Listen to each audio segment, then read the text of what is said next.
Hi, everybody. I'm here today with one of my best friends from high school, Taneil Canaday. And hi, Taneil. The Hi. reason why I want to do an interview with Taneil because Taneil is a licensed psychotherapist, and so something that we discuss from time to time is how the emotions affect the period, right? So something that I found in a Chinese medicine book a long time ago. It was called Healing with Whole Foods from Paul Pitchford.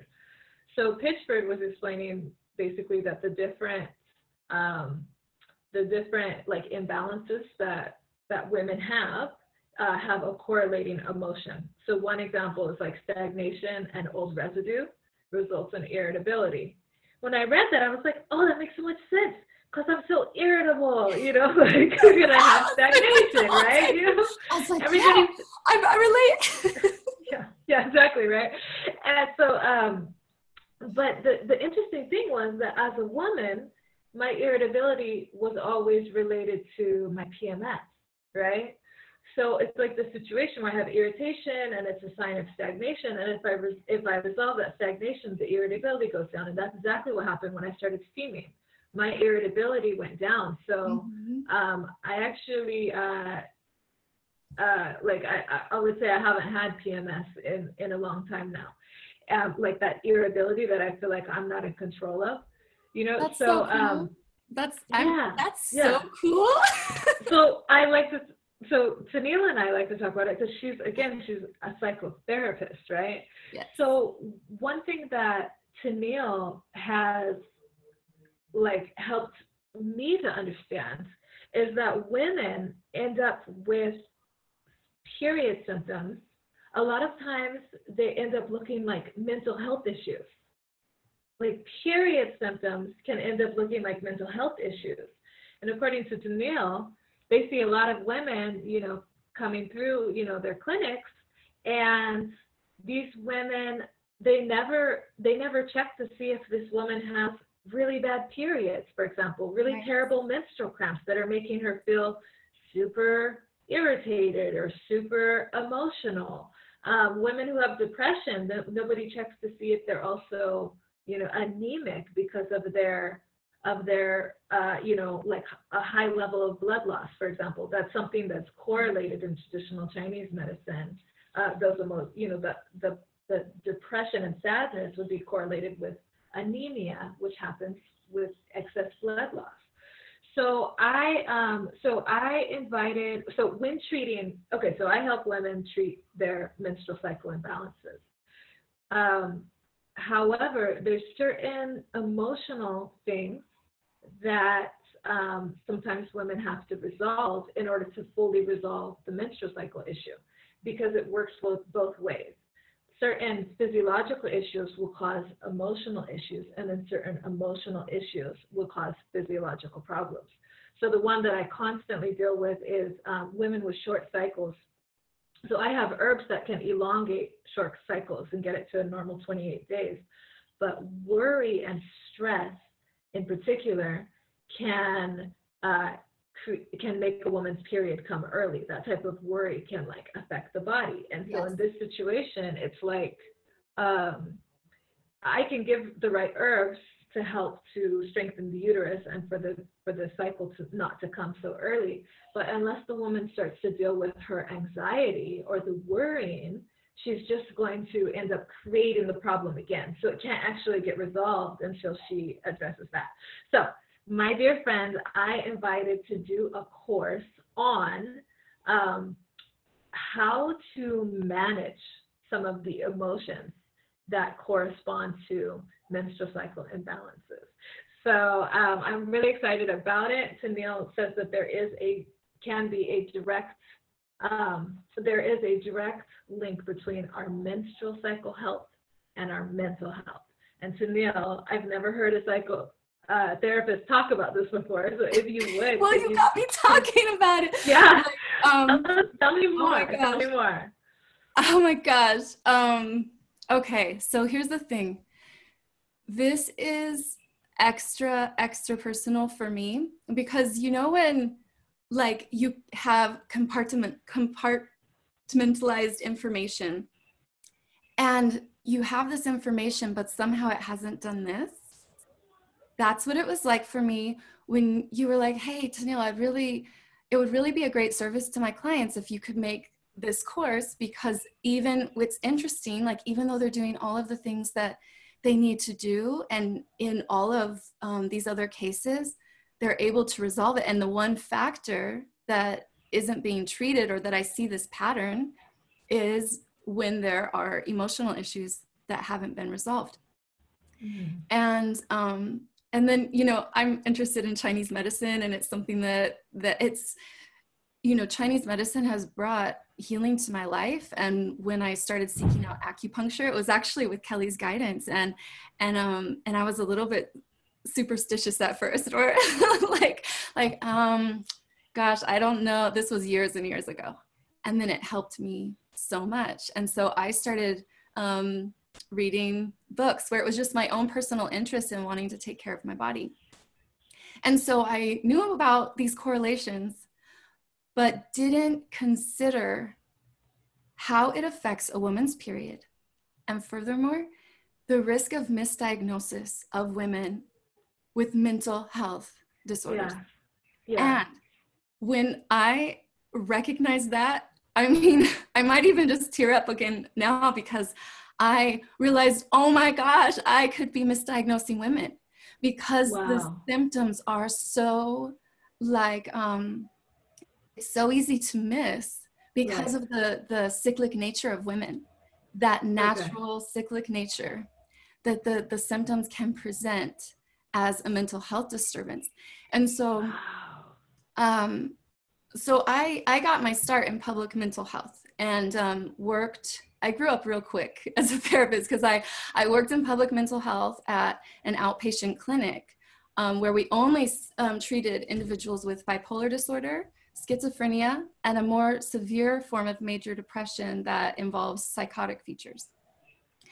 And I have so much respect for my supervisors and the training I received, and my level of like clinical knowledge and background. I mean, I really considered myself a very careful clinician when it comes to diagnosing. I never asked about a woman's period.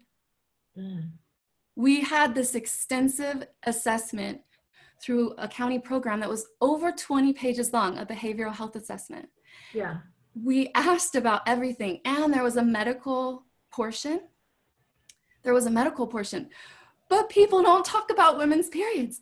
Nobody's talking about a woman's period. And because of the shame around that, that's just this social stigma that's been perpetuated, women don't want to talk about their periods either. So if we're generally asking about do you have any physical health concerns, a woman is not going to say, I have severe cramps. I have severe headaches. I have severe depression around my period. And sometimes people won't even link their mood symptoms to their period. So that's an issue too, because they can tell me, it's like every couple of weeks, they'll describe a pattern. And I'm over here years later when you contact me to do this course, and I'm thinking, wow, I could have misdiagnosed women with rapid cycling bipolar disorder. For example, that's one major diagnosis that could possibly be misdiagnosed. Wow. Because the other thing is, women are taught to accept that if they have a difficult period, that's just normal for their body. So they're not even complaining about it. you know about this. Yeah. That women are just kind of accepting it until they hear a message that's like, no, actually, if you're having these symptoms, it means that there's something that needs to be treated, and it's not chronic. And when women are being told these issues are chronic. Okay. Yeah. Okay. Sorry. Okay. This is a lot of information. Disorder. I have a lot to say. This is so interesting. Bipolar disorder. It's interesting to me because when I'm thinking about the cycle, one thing about the cycle, obviously, that I educate is that during the period, that's when a woman is supposed to be resting, and that is her lowest energy point, right? then 2 weeks later, during her ovulation, that's her high energy point, right?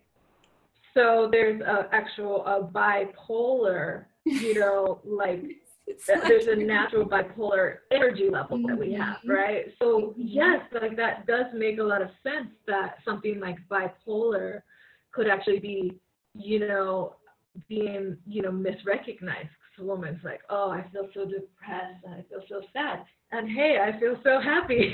Obviously this is naturally how our cycle works. That's incredible.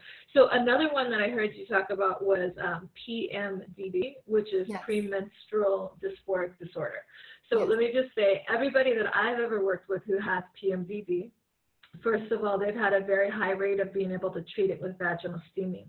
And the reason why is because there's been a high correlation, from what I've seen, in PMDD and really bad old residue, to the point that there's only black menstrual blood or missing periods entirely because the circulation is so bad, right? So I've seen a strong correlation between these. And so when I can bring a woman with PMDD, when I could bring her period back, clean out the uterus, get all of that old blood out, it stabilizes her emotions, right? Yes. It somehow will help the hormones and the body do whatever it's supposed to be doing so that she doesn't have that, PMDD is just really bad PMS. It's PMS from hell that she has all month long, right? So so now what were your thoughts about PMDD? Okay, so when in 2013, the diagnostic manual was updated to include PMDD as a depressive disorder. And then by the time insurance agencies, they had updated their systems, and especially county systems had updated their billing systems. It really was 2014, or it was a year later. Okay. But the feminist in me, I was rising up about it. I'm like, oh, don't further this the stigma of women on their periods. I was not okay with it. And it was interesting, at least in the circle I was running in, no one was talking about that. No one was talking about it. There was controversy around it. Everyone had their own opinions. So the men weren't talking to the women about it, at least. They may have talked to each other about it. I don't know.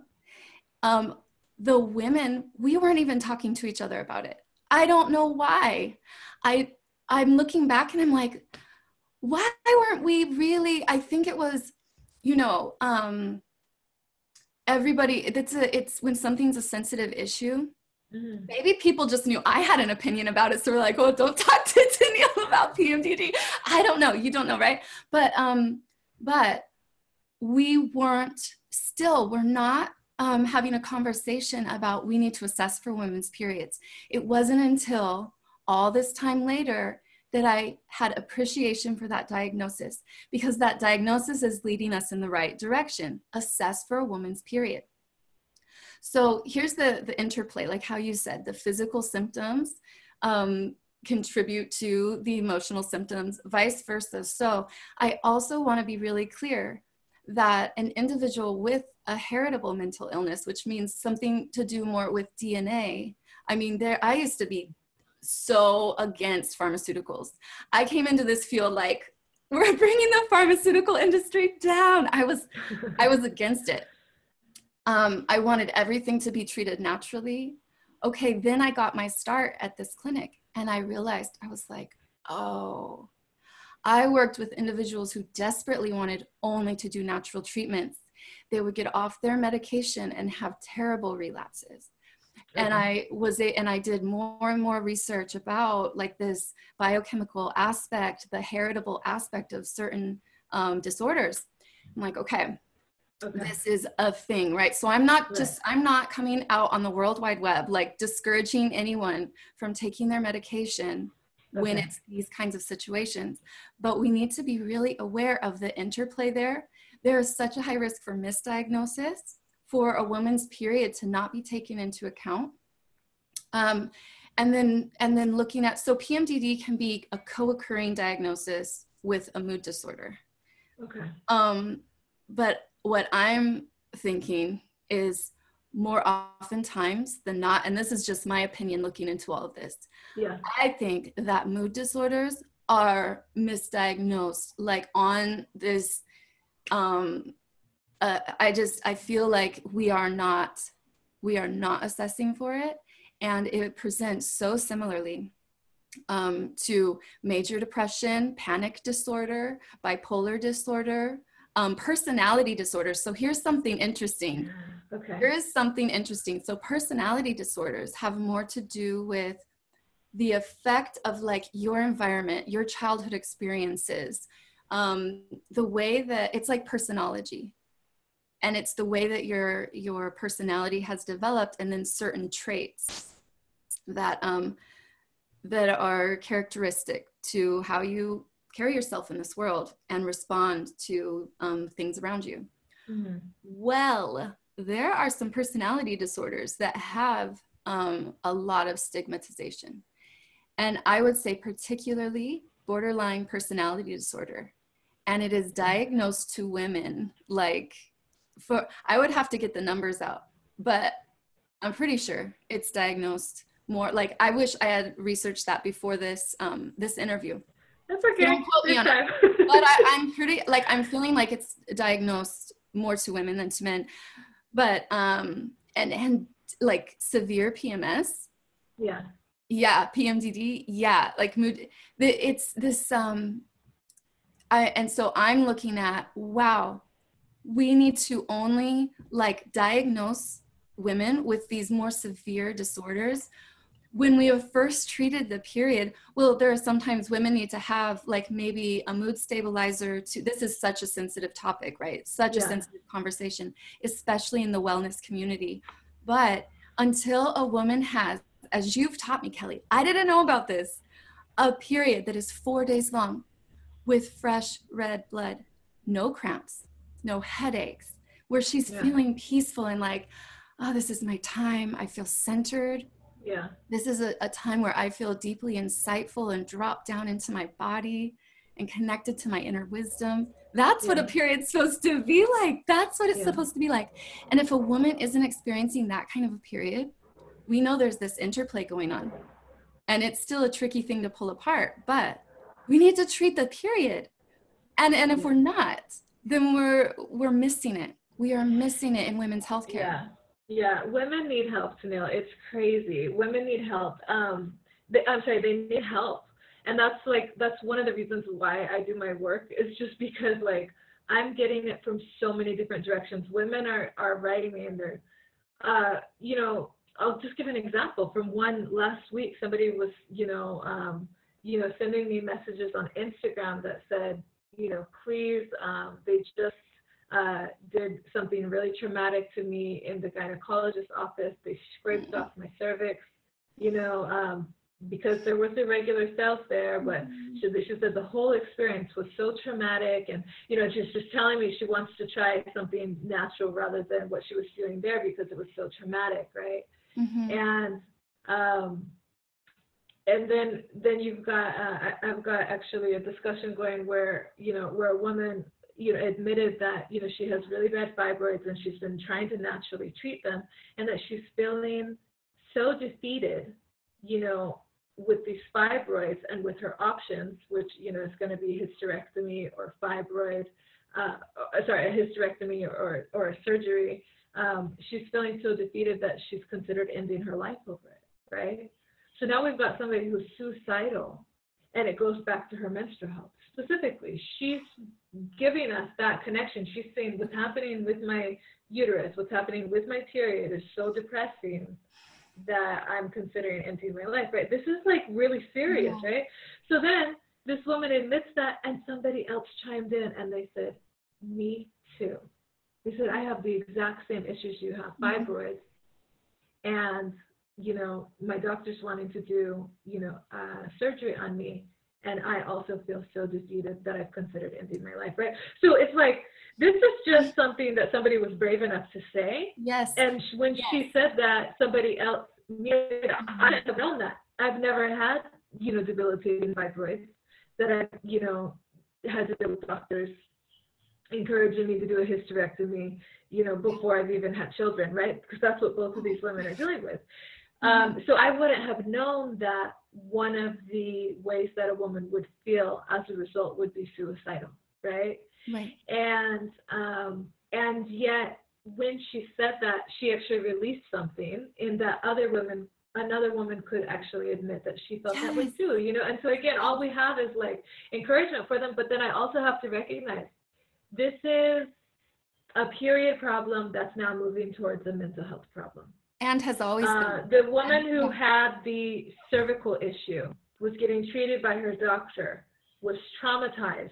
Now we're going to a mental issue, right? Yeah. You see what I mean? So now she's so afraid to go back to the doctor that she's looking for, for other options, which is not bad. She found me and I'm hoping to help her, right? Yeah. But you see what I mean? So we're going very, very quickly from period to, something, very emotional and even debilitating that's happening to women. And so it's not, it's just something that I see every day, all day long. Women they'll write me, they'll call me, they'll be crying, they're crying because their cramps are so bad, right? Yeah. They're depressed, they're scared, they're living in terror that their next period is going to come. Like I work with these women, I've listened to so many of their stories, and a lot of them, thank God, I've been able to help with steaming.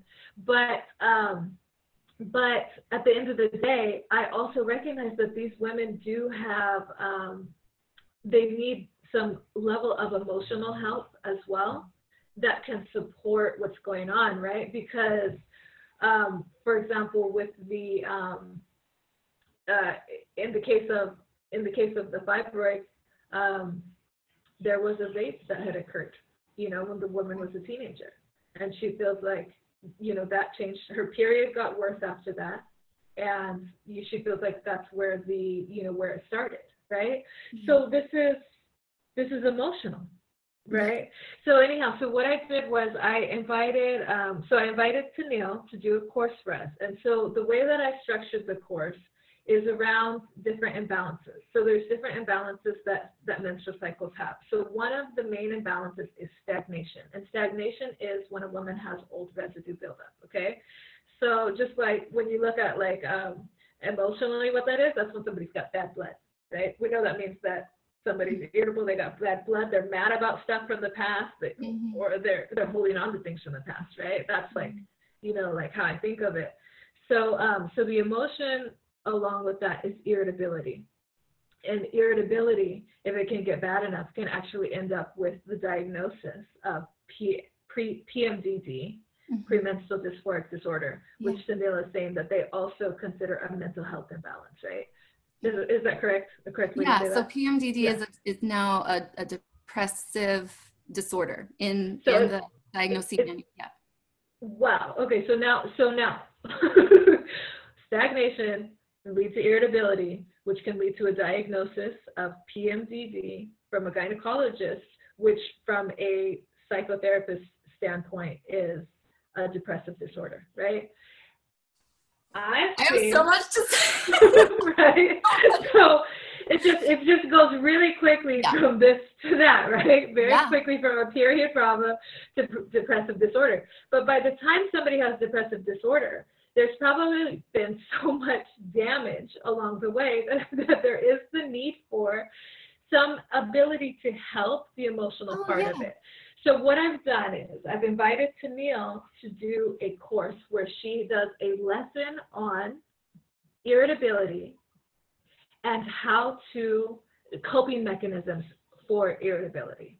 Okay, so let me just go and I won't interrupt. I promise. I'll summarize the whole course, then I'll come back to you so that you can tell us. Okay. So then another major disorder women have is excess heat. So excess heat looks like hot flashes and night sweats, and it's commonly known for women when they're going through menopause, but it's actually something that you see young girls with, teenagers, 20s, 30s, any age woman can have. It can happen, especially if they'll say, oh yeah, when I get my period, I have really bad night sweats, I sweat through the sheets, right? Okay, so this type of excess heat is associated with anger and panic, okay? So I had her do a lesson on that. Then a really big one for me, and these women, I really like this category of women, are the women with short cycles. Women with short cycles are usually trying to get their cycle longer. A lot of times because of fertility issues, you know, a short cycle is hard to conceive with a short cycle, so they're trying to get their cycle longer to 28 days. And the emotion that goes along with that is worry and anxiety. Now, my short cyclers actually work with me a lot. Women with short cycles tend to, okay, what else can I do? What else can I do? You know, they want a lot of feedback. And there's only so much feedback I can give because I'm just like, you got to stop worrying so much, right? But like, you know, these women or somebody dealing with this issue might actually need a little bit more help, like walking through what they might be worried about and how to what different coping mechanisms for that might be. I know that. I just don't have the, I'm not a specialist in that, right? I just know that maybe it has to do with too much anxiety, right? So Taneil has done a lesson on that, again, with some coping mechanisms and some ways to deal with anxiety and to reduce the amount of anxiety. The next one is blood deficiency. So blood deficiency is anemia, basically. And anemia is correlated with depression and sadness. So depression and sadness, so Taneil has given some coping mechanisms for how to deal with and approach the sadness and the depression. So just an example, a lot of times when somebody loses a loved one, when a loved one passes away, women's periods go away. They go into absent periods. What happens is, a lot of times, so sometimes people will eat a lot when they get sad, but then on the other hand, sometimes women won't eat when they're sad. So if they're not eating, then they get anemic, they get blood deficient. And if they get blood deficient, their period goes away, right? Yet remember, there was a triggering event, right? So now if I'm working with a client and she has a missing period, I know that, and it's due to blood deficiency, I know that it might go back to sadness. But at the end of the day, if a loved one died, she might need help dealing with that to get through that, to be able to then address the physiological issue that's happened, the missing period, right? So Taneil has compiled some resources for us on that. And then the last one is kidney dehydration. So this looks like, when it comes to the period, it looks like flakiness, dryness, chips. The period could have blood chips. The vaginal discharge can be flaky. And then again, night sweats in particular is going to be related to this one. And the corresponding emotion for this one is fear. So she has broken up, so she's done a course, she's broken it up into these 5 lessons with some tools for us. Taneil, let me know, let everybody know, what do you have in there? And honestly, I haven't even been able to go through and look at all the different lessons yet. So like, what do you have for us in there? Like, what can we expect? Okay, so we start off with an introduction, just to kind of educate about what PMDD is, and the overarching message is also a call to research.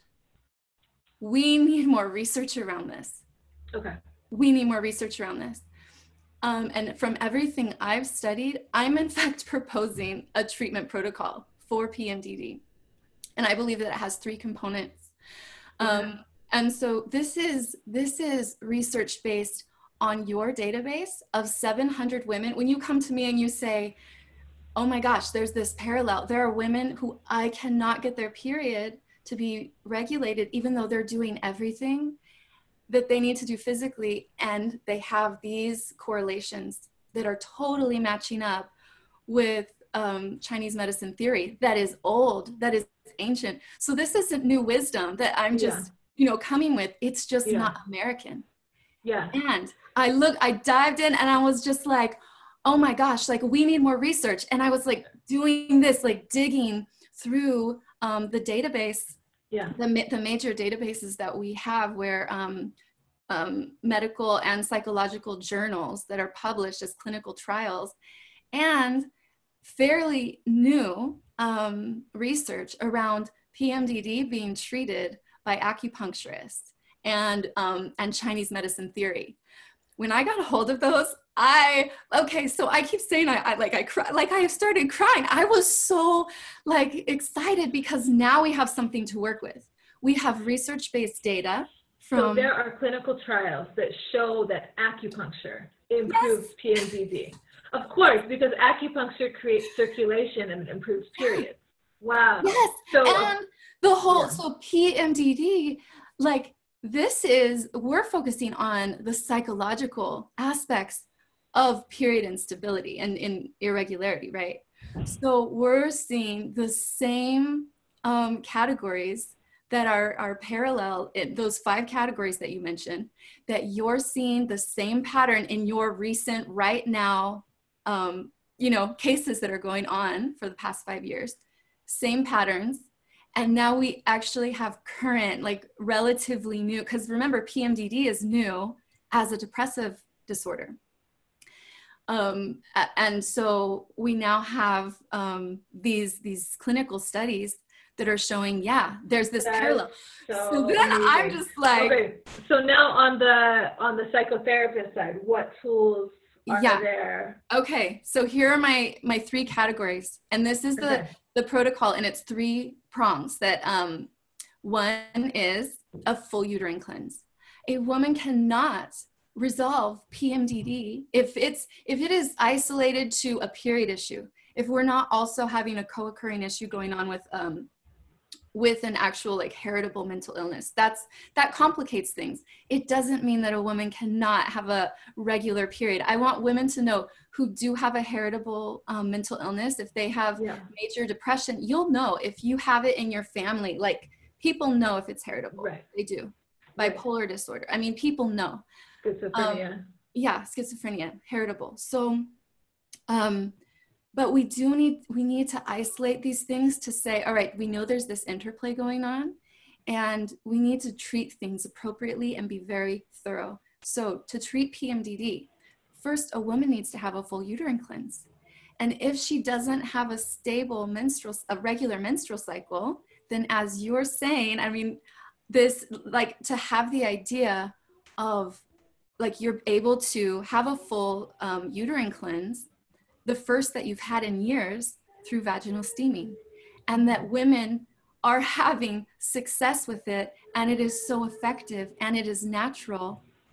And like, so that's number 1. We have to first, like, you have to diagnostically, like, first address each factor so that you can be thorough and take away, you're wanting to take away complications so that you can be really thorough in your diagnosing. So first we have to be detectives, right? We're like, okay, have you had a full uterine cleanse?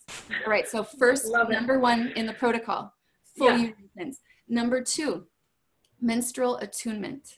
Okay. And Chris has her course on moon medicine, and this is all about living in harmony with your menstrual cycle. So as you were talking about, like when a woman is in her period phase of her menstrual cycle, 2 weeks later, it's going to go from this is your resting to this is your high energy. You are in the fullness of your cycle, and we go around like this.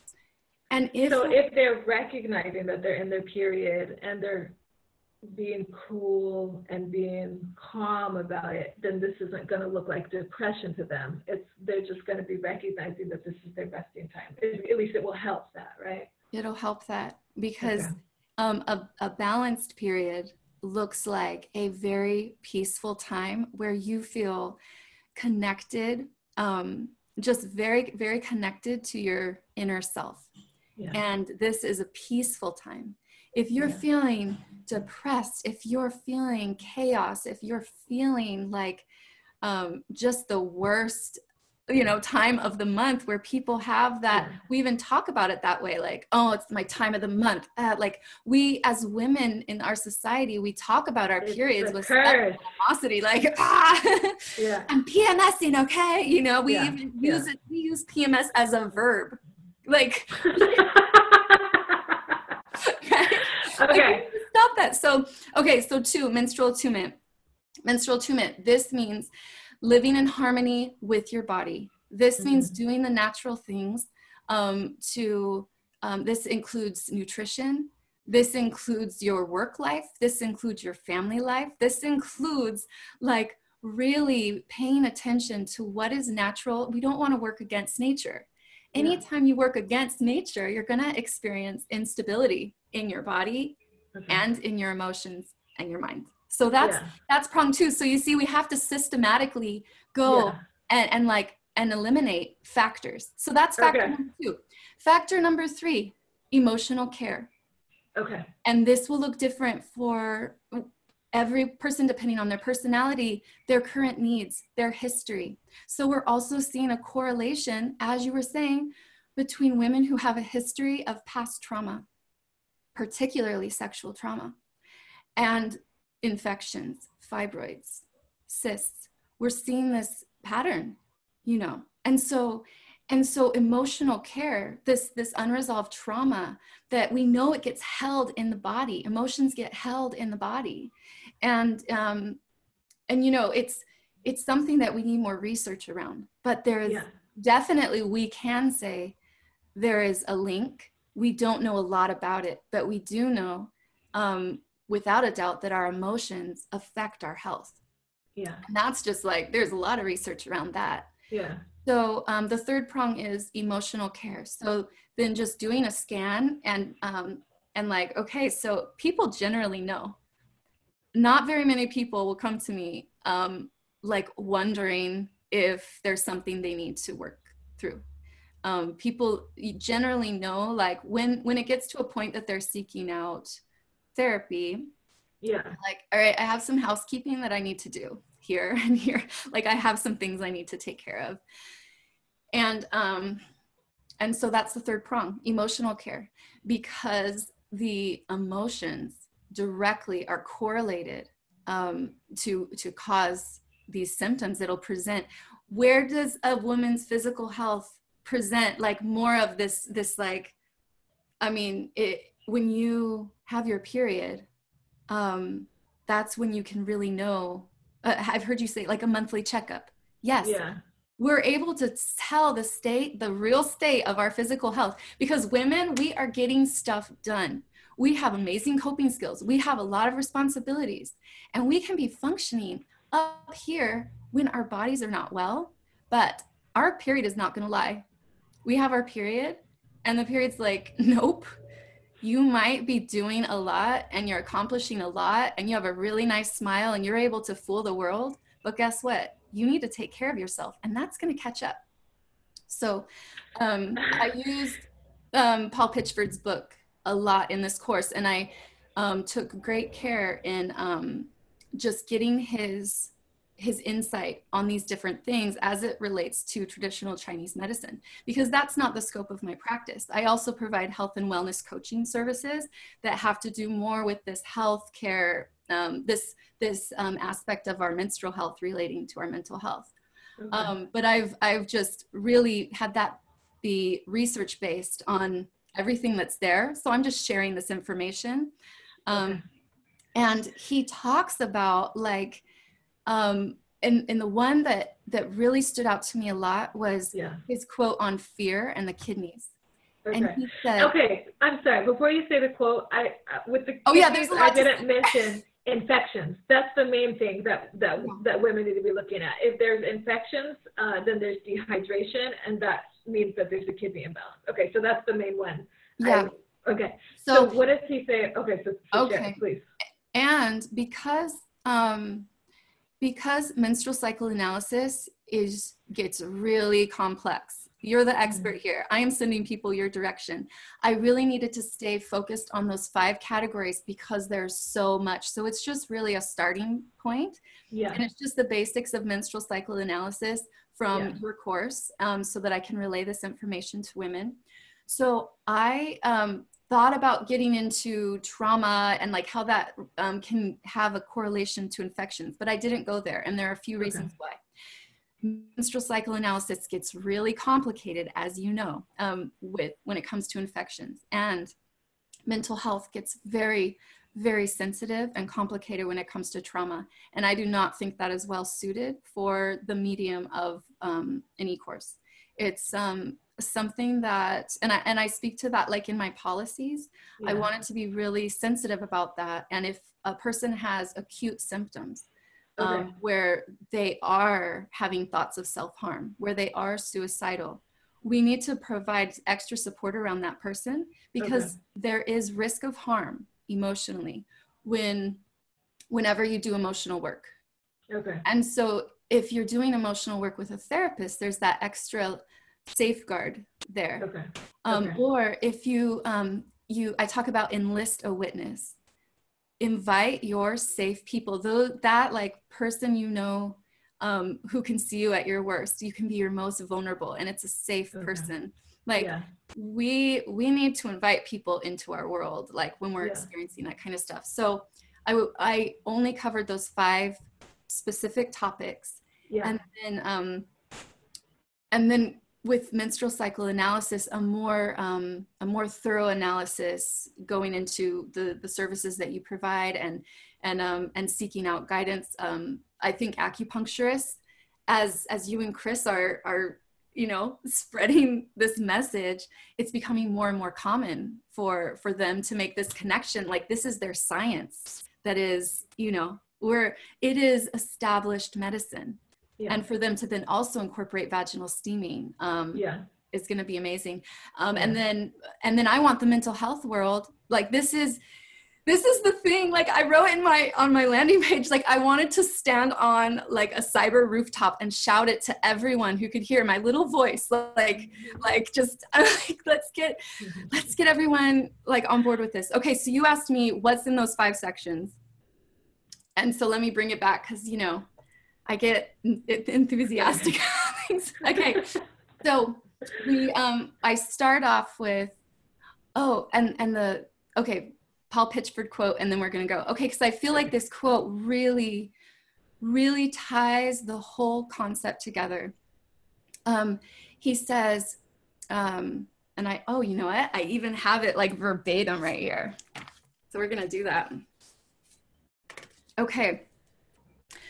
Like the kidneys, fear is deeply rooted, and we are often not consciously aware of even major areas of fear and insecurity.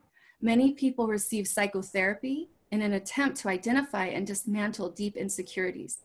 Often there is little success because the kidney adrenal complex has not been renewed. By restoring the kidneys to any significant degree, one typically feels a tremendous elation as the dark cloud of fear lifts. So as a therapist, I could get defensive about that, right? And be like, what do you mean therapy's not helpful? Like, I could feel that way. Also throughout the book, he's like, no, your health isn't going to come into balance until you also address the emotional side. He recognizes it as a direct correlation that is so powerful. So the empowering thing is, if someone is feeling like this deep, pervasive sense of dread that is so heavy, and just like they can't be free of it, then to know, oh, there is something that very specific that I can address in my health that could offer this tremendous elation as the dark cloud of fear lifts. I want everyone to feel that in every kind of emotional thing that they're experiencing. And if it's an outward, like frustrated thing, I mean, anger is not a fun thing to experience either. So that's how strong the parallel is that he's showing here. And these 5 categories, I start with irritability and stagnation. So if irritability is really extreme, so we know that stagnation can also go hand in hand with excess heat, because things are stuck, and it can also go hand in hand with excess heat. So I kind of consider the irritability side of things and anger side of things like on this continuum.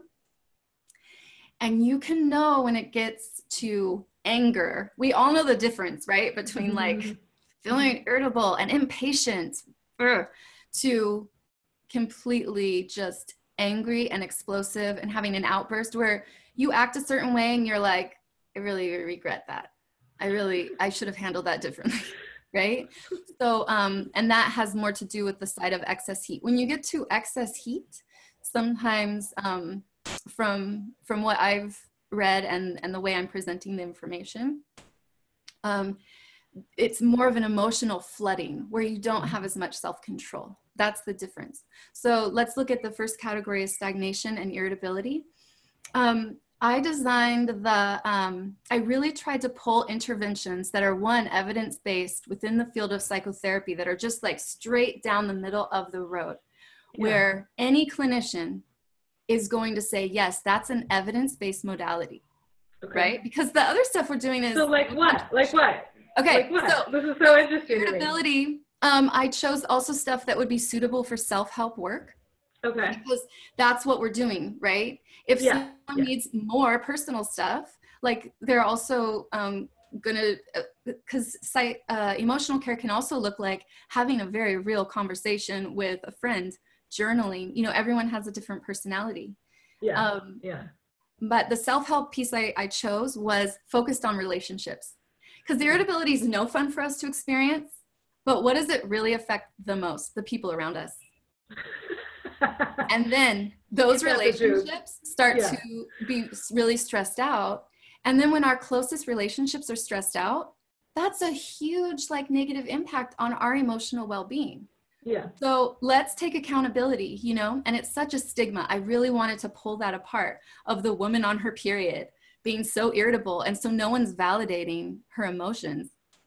All this stuff is real stuff. Okay. I want to make a little personal note about my mom, because before I got my period, she said to me, she was like, when you experience your period, people have a voice towards you that'll say, you're just on your period, you know, rolling their eyes about your emotions. But just know the period is usually a time where there are all these things where you've like stayed polite about things, you have like let stuff slide, you have maybe not addressed things that you need to address. And that whatever comes out during your period, it's the truth, it's just amplified.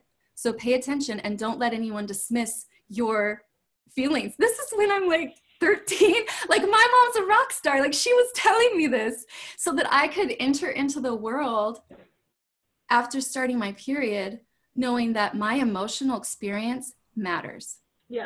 It means something, and I'm not going to dismiss it. So is there anything? Yes. What's the specific tool? What's the specific? Okay. So I use DBT and dialectical behavioral therapy. The term dialectics, it comes from philosophy, meaning if two things seem to be completely opposing one another, they can both be true. Things are not black or white. Two things can be true at the same time, but it's very easy to get caught up in our own experience. One just category, because I could only pick certain things that I knew would be useful, like right now. I divided it in each category as like having an emotional action, something you can do. So the emotional action is all based on interpersonal work and communication. I provide, a lot of people may have already heard of I statements. It's something that people are kind of familiar with. But I'm like, I don't even care if you're familiar with it. I want you to practice it, go through this worksheet, do this worksheet with your partner. Like, let's work on communication. So if I'm irritated, I can learn DBT, which would mean that I could do some I statements that just lets me be truthful about how I'm feeling. I feel this way about such and such. Yeah. So you're changing the way you're communicating to take some of that emotion out of it. So that you can still say like, I feel this way, but it's the difference of you make me so mad. Like, like this situation makes me so angry. You're making me angry. And it's like looking at the outside world, even though the outside world really, come on. They're so annoying, man. So annoying. But like when I'm irritated, I'm just like, and someone's not acting right, I'm like, act right. Will you just act right? Act right, please. So So I get it. Okay. So I'm feeling irritated. my irritation is rooted in real things. Yeah.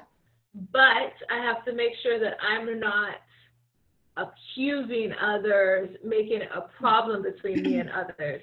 So I'm going to acknowledge how I'm feeling by bringing it back to me and not necessarily projecting it onto the whole world and making it a problem between me and the whole world. Yeah. So that's like how we're gonna walk through this. Yeah. And then here's something that's interesting. Non-judgment. We don't realize how many judgments we make in a day. And even if you do it in your head, where you're trying to practice non-judgment, because sometimes it's futile to get into a discussion. It can just get, it's just not the time. But even if you in your head are like, all right, I'm being judgmental right now. Let me take some accountability. Let me recognize that there is truth to this person's experience. There is some truth to their experience right now. Let me validate whatever's going on for them. And even if it's not a good situation to get into outwardly, if you even practice some non-judgment and acceptance in your mind, it's going to change your chemicals in your brain, which then is going to affect your stagnation, and your liver is going to be like, okay, this feels better. I like it. So I'm going to acknowledge how I'm feeling. So I'm not just going around irritated and not sure why. Yeah. I'm going to take some of the judgment out of it as far as how I feel about others and themselves. And then then that's going to help me to calm down. Yeah. And there's some more aspects of, that will get into. And then I'm going to do my steaming, and I'm going to try to get my uterus clean and all of that. But still, this is going to be some coping. Okay. I love it. Okay. So we're not going to. I know we need to move on, but there's just one thing. Like, if people don't, even if this is the snippet that a woman gets and she's not taking the course, schedule a conversation. And know how to press pause and make an agreement with your partner, with your kids, whatever. Just have language around this when you guys aren't upset, that you're going to have a rule that you can press pause and do a body scan, like figure out, okay, what's going on with me right now? Let me check myself right now. Is this even a good time to be having this conversation? Because I don't feel like I'm my best self. And so scheduling a conversation could be, let me eat something. Let's get back to this in an hour. Or it could be, you know what? I think it would be best if we come back to this major conversation in a few days when I've finished my moon time. Yeah. Schedule a conversation. Because then you're like, not on moon time. And even if it's important to let that person know this conversation's important to me. I'm not dismissing you. Scheduling a conversation is like, this conversation matters to me, and I want to come back to you when I'm feeling better. Like, let's hold off, and I'm going to come back to you because this is important work we should do together. I know exactly how I say that when I'm irritated. Like, I want to talk about this later when you're not acting so crazy. Yes. No. Okay, no, I get it. Okay, so look, I'm on my period. I'm involved in something else. Can we talk about it tomorrow morning after breakfast? That kind of thing. Or in a couple of days, let's get back to this.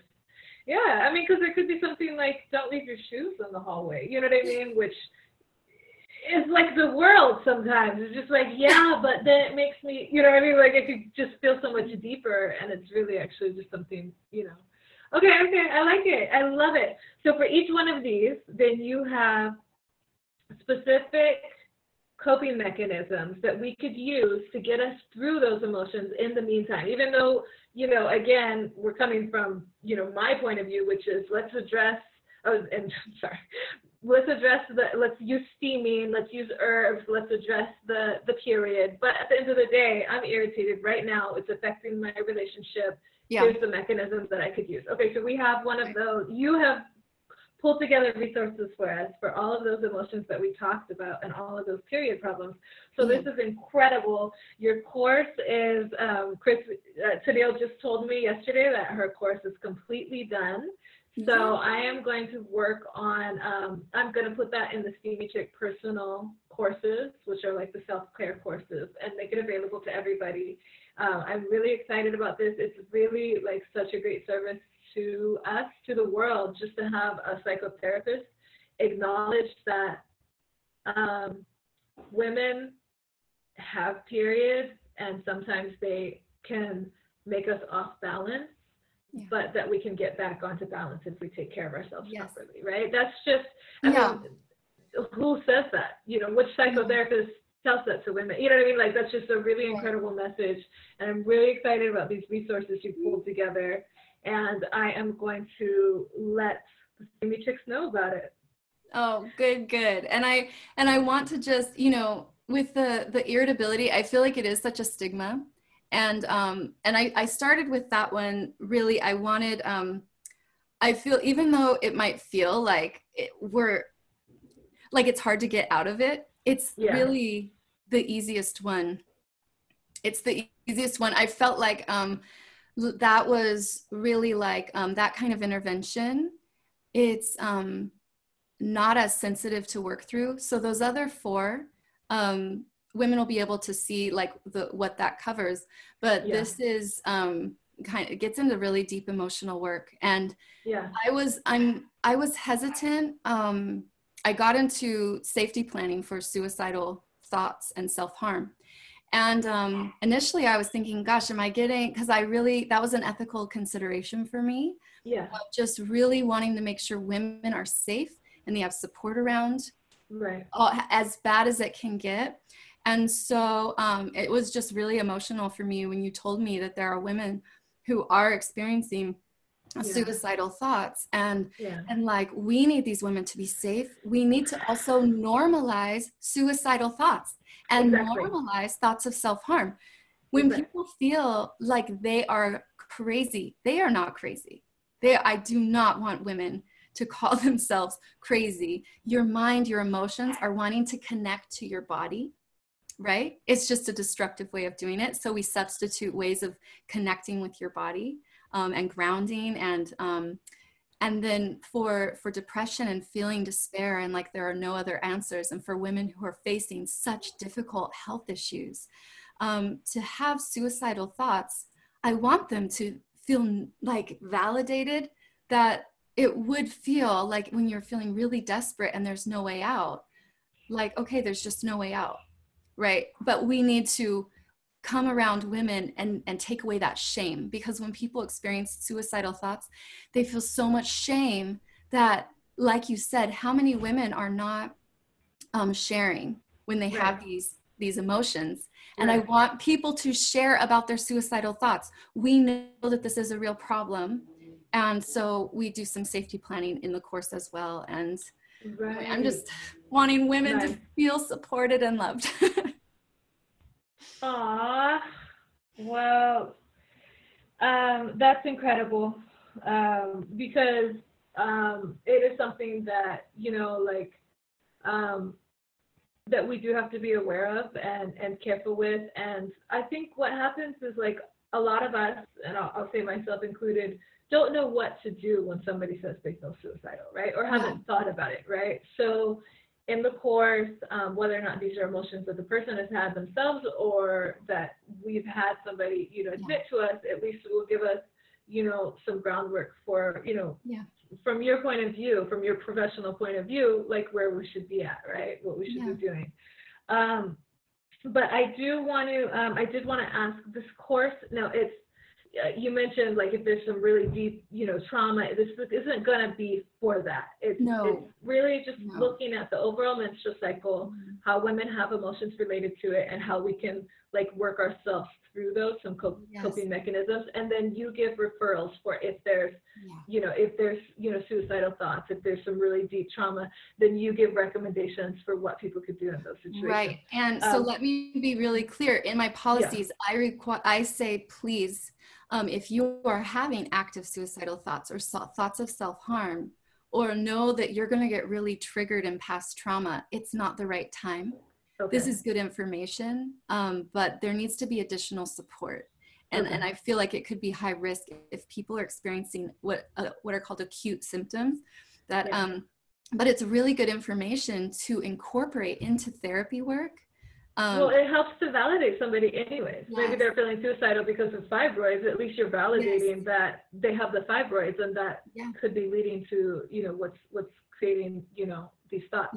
But also, so then I wanted to ask, so are you available if somebody wanted to work with you? Are you available to work with? Yeah, my a little bit of limitation there, but I want to work people in I want to make sure that we can do that, and I can offer support in any way that I can. And I'm taking people through video conferencing, and I have a website, Moontime Mindset, because it requires a new way of thinking, right? About how to take care of ourselves. It requires a new mindset, a new way of thinking about things. So Moontime Mindset. Okay, wonderful. Okay. So moontimemindset.com, if somebody wants to talk to you, they can actually get the further help that they might need. And if I'm not available, I would love to just give referrals and support in every way that I can. So, but yeah, check in with me. I would love to meet with women. I would just love to support in every way that I can and make sure people get all of the love and support they need. Wonderful. Oh my gosh. All right. Thank you so much, Taneil. Bye.